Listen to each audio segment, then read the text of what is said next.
goofing in the computer section because I got nothing better to do. Here's the problem with the computer repair business. This HP Stream Pink and Blue is $200 new. It's on clearance for $180 right now. The specs, it's got a Celeron N4120, 4 gigs of RAM, 64 gig eMMC. So not a ton of storage, better than a 32, and not really enough RAM for Windows 11, which it probably has. Oh, it does. And but guess what? This right here is good enough for most people who just do Office and light browsing.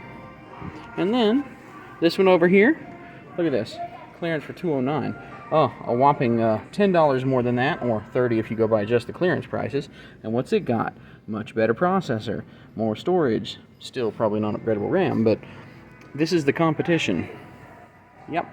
And then you're getting into the fancier stuff, but even that.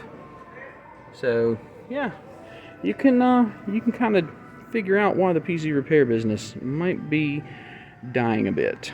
If you can just go out and get this, if you don't have any important data, then why would you get your PC fixed? I mean, I do screen replacements that cost more than this sometimes if it's a touch screen.